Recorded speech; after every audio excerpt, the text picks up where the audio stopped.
The American Express Platinum annual fee is going up. Just take a look at the history with the Platinum and the other recent changes to other American Express cards. But it's not all doom and gloom. Some of us may view this as a good thing, and I anticipate American Express will be adding more credits and benefits. I also think they'll be making some modifications to the current ones. And look, this is just my opinion, no facts as of yet. So let's quickly recap where the Platinum sits today, and I'll highlight what I think will be changing and why. And make sure you stick around until the end. I'll go through some pro tips that you may not know about. And at that point, you'll be primed to go all in on the Platinum or consider one of the alternatives. It's truly amazing what type of brand American Express has built and the stigma that exists around the AMEX Platinum. Although many may disagree, the Platinum is the epitome of luxury. Big baller, flashy metal card. It just looks and feels expensive. And it is. In recent years, this has moved from more of a luxury travel card to more of a lifestyle metal coupon. Now there's 4 main travel credits and 3 main lifestyle credits to offset this $695 annual fee. And this excludes a few of them like the Global Entry or TSA PreCheck credit, the widely popular Equinox credit, and the Saks Fifth Avenue credit. But between the Uber,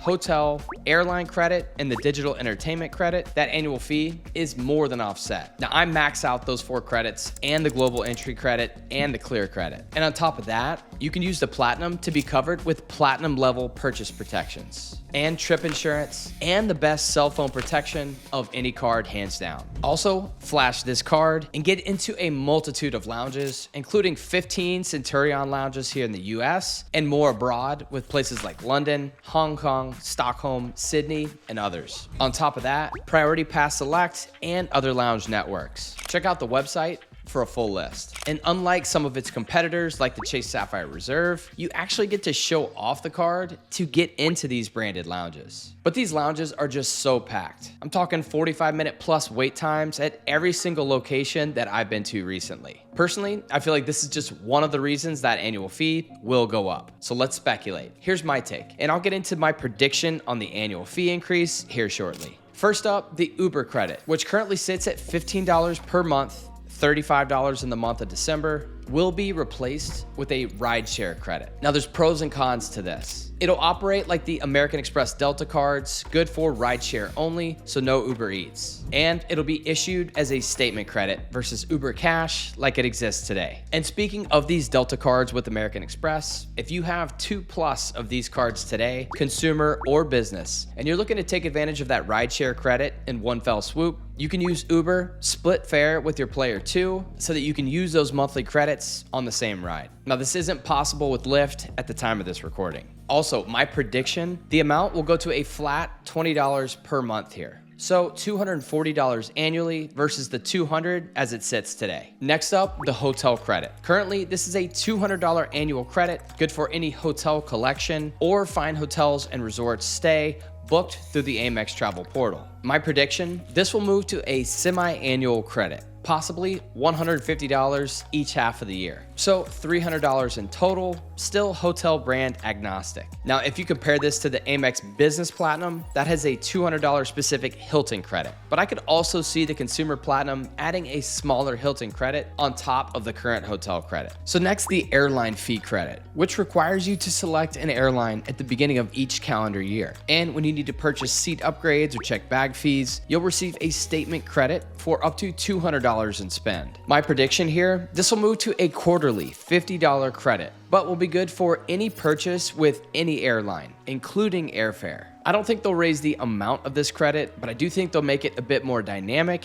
yet a bit more irritating at the same time. Another prediction is that American Express will introduce a $20 monthly Resy credit. Same credit as the Delta Reserve. This will be a statement credit after spending on that card at any participating Resy restaurant. Now, I understand the Amex Gold has a semi-annual $50 Resy credit today, but American Express doesn't seem to mind having overlapping credits. So yeah, a new $240 credit will be introduced here. Now with the $300 Equinox credit, they may move this to more of a health and wellness credit good for certain gyms or spas, but a bit more dynamic than Equinox alone. I don't know, that one may be a stretch. As for the American Express Global Lounge collection and these Centurion lounges in particular, my prediction, unfortunately, they will remain as is. I understand that American Express wants better crowd control at these Centurion lounges, or at least that's what the regulars want. But here's what I do think American Express will do. They'll raise the annual fee pretty substantially to $850, possibly $895. Now, I predicted an additional $380 in credits, between an additional $40 from the rideshare credit, another $100 in the hotel credit, and $240 from the Resy credit, which all of this in combination will more than offset that annual fee increase. And at the same time, it'll possibly deter a few people from adding or renewing the Platinum card with the irritation around all of these different credits and benefits. Now, could they raise the annual fee a little bit higher? Absolutely. But I feel that $850 to $895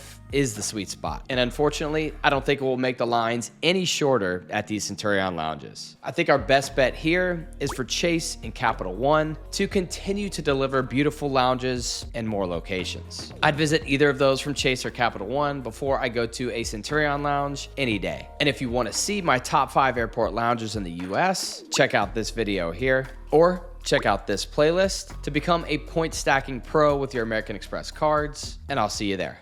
Cheers.